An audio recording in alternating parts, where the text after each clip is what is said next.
So they'd be calling you a radical. So I lived right there in that corner room for a long, long time. 2011, 2012, 13. So coming up here, I haven't been here for a long, long, long time.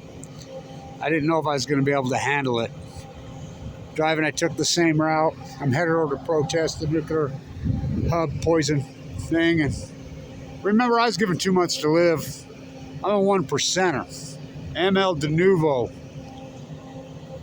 With a marker of death sentence, absolute death sentence.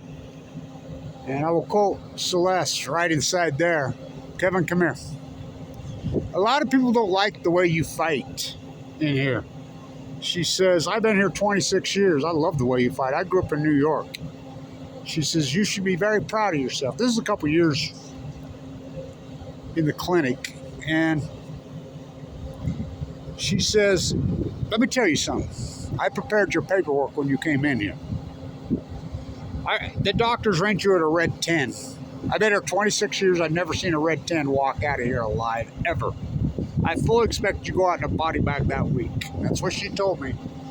You should be very proud of yourself. Everybody that was around me, Marshall Jensen was in the room next to me. Look up his case. Me and him were very close. We made the decision on the bone marrow transplant the same day. I didn't have a transplant. Everybody thought I died. I remember when they sent me home with hospice. I mean, when I finally came out of here, I took they handed me a handicap thing for my car. I threw it across the floor. I says, I'm not handicapped. I kicked hospice out of my room. I says, oh, hell no, I'm not going to die. So I'm retracing my steps today. So I pull in here. I'm fine all the way down, you know. I get into the parking chairs where I always parked. And every time I parked there, someone dropped me off here. But I was parking there for a long time, have my little bag, and I'd go in.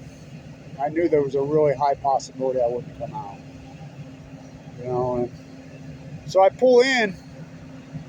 Remember, no pigments in my eyes, down, 119 pounds, blisters on my tongue, going in and out of a coma.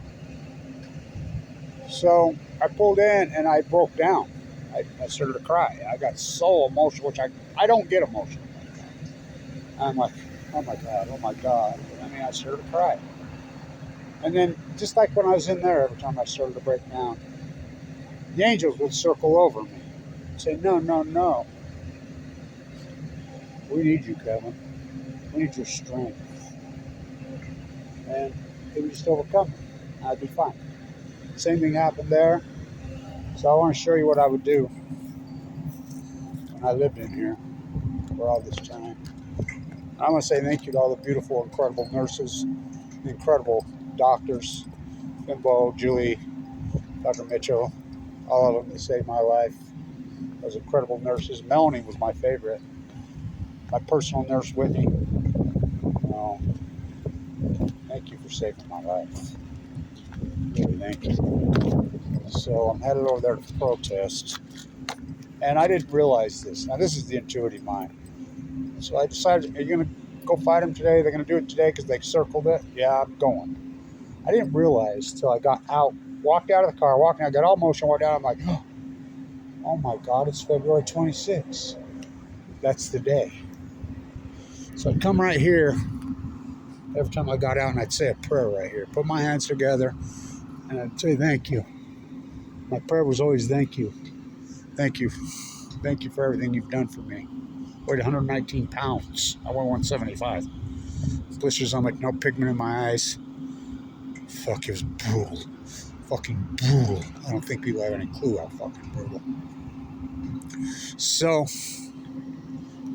off I go to protest. So, remember everybody around the world, Gwen Holdenberry organized that, a lot of different people, and they organized a prayer ceremony for me all over the world. Hundreds of people, hundreds did prayer ceremonies for me all over the world, exactly at the same time. They timed it, and they told me, get by the window. 13 years ago today. 13 years ago today, the last chemo went and I didn't even realize that until I got out. I'm like, oh my God, really? The angels are with me. Got a tough fight. So my sign's been all over the world, you know.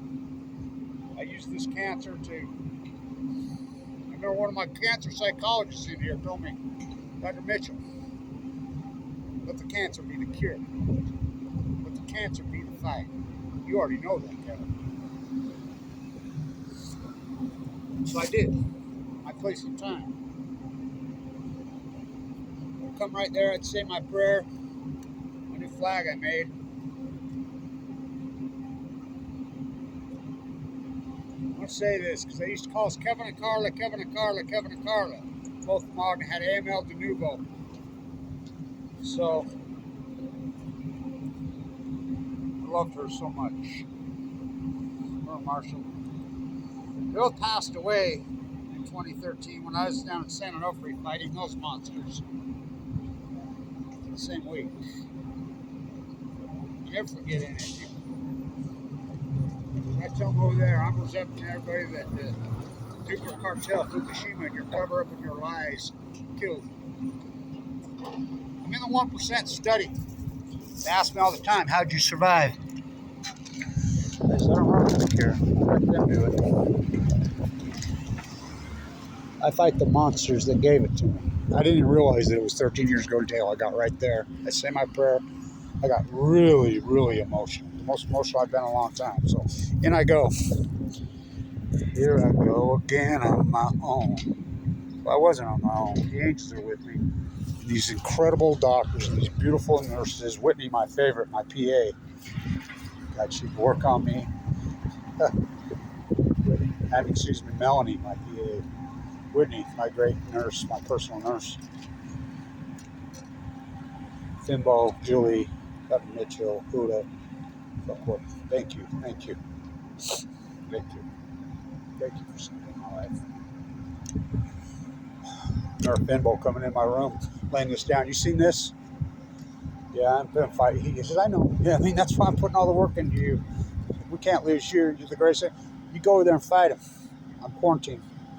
Here, I got to give you a hall pass. I went over my no pigment in my eyes, 190 pounds, with my citrulline hanging on my jugular vein. I did that work with FemM. We timed that together. That incredible video with my hanging on my... There was a young woman from Ukraine in here with me. She was going to do it with me. She passed away 3 days before. I'm the one that put FemM to doing that, going into the bone marrow transplant unit in Ukraine and coming out with the girls. And we did that simultaneously. Remember that? Powerful shit. Here we go again. Fight's on. In I go. They want to turn this place into the nuclear hub. I call it the White Horse Prophecy, the Trojan White Horse. The White Trojan Horse, Bill Gates' nuclear waste. This is the new fucking monsters. I represent everybody that has passed away in Utah of cancer, of leukemia from nuclear. Which came first, the nuclear chicken or egg? Nuclear reactors and nuclear bombs are one and the same. Downwinders, they're going to poison the fuck out of this place. It's a Trojan horse, Bill Gates. So I'm going to go, thank you. I mean, I wasn't going to come. And then I got down here and I broke down and I got myself together and I walked right out there. I'm like, oh my God, it's that famous day. It's the 26th of February. Wow, the intuitive mind. Thank you, everybody, who saved my life here at this incredible hospital. Can't say how much I love all of you. Stay in tune.